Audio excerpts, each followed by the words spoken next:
Have you ever been hit by a scent so powerful and captivating that it seemed to take over your entire being? What did it smell like in a concentration camp? What was the last thing the victims of the Titanic smelled like on the fateful night she sank? Or what did ancient Egypt smell like? Discover the astonishing answers to these questions and more on the top 10 incredible smells that will blow your mind. Let's see what they are, and don't miss the last one. This ought to do the trick. Oh, Mitch, this is brutal. Number 10. The Titanic. In the early hours of the morning on April 15, 1912, the immense body of the Titanic rented in two, plummeted to its grave on the ocean floor. More than 1,300 souls were lost that night. Fresh varnish, paint, and newly sawn wood were the initial smells that greeted a passenger aboard the ship. In those days, paint was still made with lead and contained high amounts of linseed oil. There would have been the smell of smoke from the coal-driven engines, and on the fateful night, the wonderful smells of roasting duck, lamb, and beef, all of which were the first-class menu. The same year, the famous French perfume House Guerlain had just released, Le Bleu, the bluish hour. It was expensive and in high demand, and would have certainly been smelled by a lot of women on the first-class deck. The fragrance can still be bought today, and there is no denying that it still has a quality that brings to mind that fateful night. But at 11 p.m. on April 14, 1912, another smell began to appear, a mineral odor with a metallic edge. It was the smell of an iceberg. Just as ice in your freezer picks up the various odors of other food stored there, icebergs will take on the scent of their surroundings. Interaction from sea-dwelling animals contribute to this, as well as the chemical composition of the water from which the iceberg is formed. Recognizing the faintly metallic smell of ice may not have saved the ship, but it might have increased the total number of survivors. Pictured is the iceberg believed to have been the one the Titanic hit. Traces of the ship's paint are visible on it. Number 9. The Roman Colosseum. Spectators at the Roman Colosseum enjoyed an enormous number of varied shows, from gladiator fights to live animal hunts with exotic animals.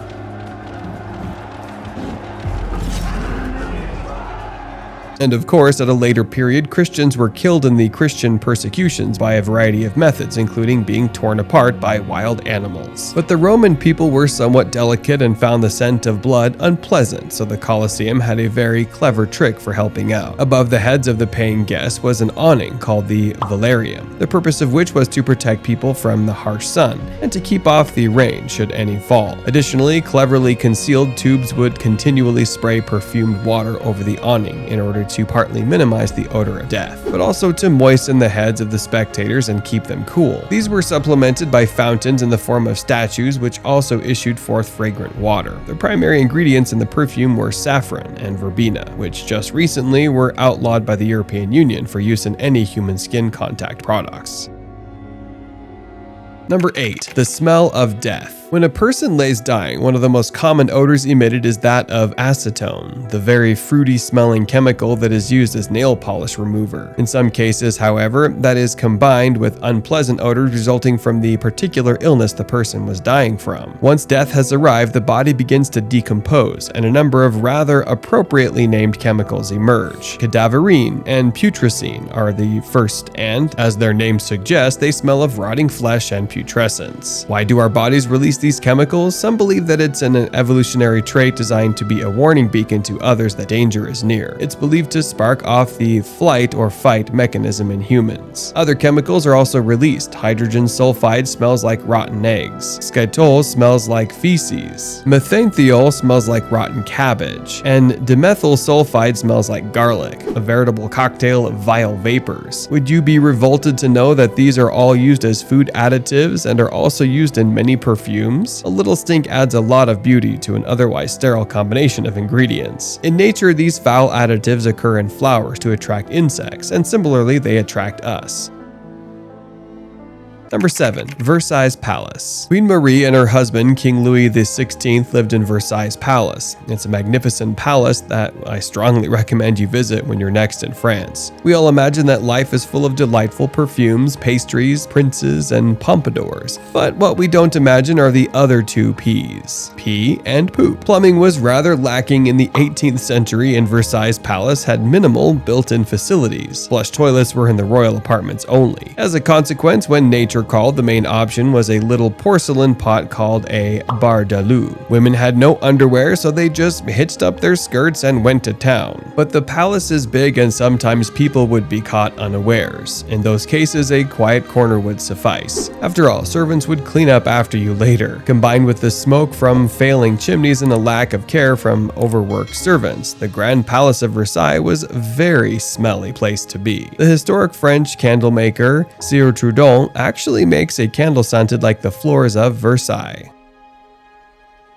Number 6. Sundry Planets. While we are on the subject of outer space, what about the planets? We can guess roughly the odor of the different planets due to the chemical composition of their atmospheres. Venus smells of rotten eggs due to the clouds of sulfuric acid in the atmosphere, and similarly, sulfur dioxide and hydrogen sulfide is the cause of Mars and Uranus's smelling the same. Jupiter, because each layer of its atmosphere is made up of different chemicals, the scent depends on where you are. In some layers, you will smell delightful bitter almonds due to the not-so-delightful hydrogen cyanide, while in other layers, the ones near the top, you'll smell the foul smell of ammonia, cleaning products. That almond-like smell of cyanide actually occurs naturally in flowers like jasmine, in the basically harmless form of benzyl cyanide. The rest of the planets are mostly without a distinct scent due to atmospheres of largely odorless gases. Number 5. Drugs. Drugs have been used for millennia in their natural form. It's not until the 19th and 20th centuries that we have been convinced to shun them and take medication in a synthesized form by drug companies. Most of us would probably not recognize the smell of a drug if it hit us in the face. Here's a small list of common drugs and their odors. Opium. This has a sweet, slightly burnt marshmallow scent when it's smoked. Heroin. Burning heroin releases a very strong smell of vinegar. The higher the quality, the less the odor, but all forms will smell to a certain degree. It smells this way because heroin is produced from opium in a method that leaves behind vinegar as a waste product. It is the vinegar smell that the drug dogs are seeking. Cocaine. This primarily smells of methyl benzoate, a floral chemical that gives tuberose its rich smell and phajos their distinctive taste. Drug dogs sniff for this chemical along with vinegar, as previously mentioned. Methamphetamine, or meth, and crack both smell similar to burnt plastic combined with cleaning products like glass cleaner. Frequent use can lead to a person's skin smelling of ammonia. Delightful. Number 4. Space. Space is a vacuum. It shouldn't have a smell, and yet it does. First off, there's a giant ball of sweaty, fruity, rum-smelling gas right in the center of the galaxy. The chemical is called ethyl formate. Why is it there? No one knows. From reports of astronauts, we know that other odors of space are also food-related, with some referring to it as sulfurous and meaty. And another astronaut, Thomas Jones, has reported, when you repressurize the airlock and get out of your suit, there is a distinct odor of ozone, a faint, acrid smell. Also similar to burnt gunpowder or the ozone smell of electrical equipment. International Space Station Science Officer Don Petit had his own observations. The best description I came up with is metallic, a rather pleasant, sweet metallic sensation. It reminded me of pleasant, sweet smelling welding fumes. This is the smell of space. Obviously, in a vacuum, you can't smell anything directly, but there are millions of particles floating around that do have a scent, and it's when they adhere to the suits worn by the astronauts or enter through the airlocks that these observations are made. Interestingly, NASA has tried to replicate the scent on Earth as part of their training for future astronauts. Number 3. Ancient Egyptian temples. If you have been to Catholic Church, you probably know the scent of frankincense and myrrh, for they are the main ingredients in the most commonly used church incense. The ancient Egyptians used the same resins in their temples, so it was the penetrating scent of incense that most likely met you upon entering the place. And again, like our own churches, the Egyptians filled theirs with flowers. The most common were lotus blossoms and other marsh plants and reeds. The scent of lotus is extremely sweet, like fruit, and while that sticky sweetness would have dominated, the dank marsh plants would have added an underlying scent of water and dirt. Other scented flowers present would have been jasmine with its hypnotic fecal odor of indole, sweet blossoming roses, and the intense scent of fresh mandrake, redolent of dried tobacco. The next likely odor of the temple would be that of food, offerings to the pantheon of gods. Commonly, these were freshly baked bread and roasted meats. At this point, you can imagine that the temple would have something of the scent of Christmas time in a modern country village. village. At some times of the year, milk, herbs, and vegetables were offered, and after a short time, these would have lent a faintly sour and rotten scent to the whole. What could a more perfect conglomeration of smells be? All the odoriferous elements of life united in one place. Combine that with the solemn chanting of ancient priests, the distant sounds of exotic animals kept as pets, and the musical instruments of street beggars, and a truly marvelous vision of life in ancient Egypt emerges.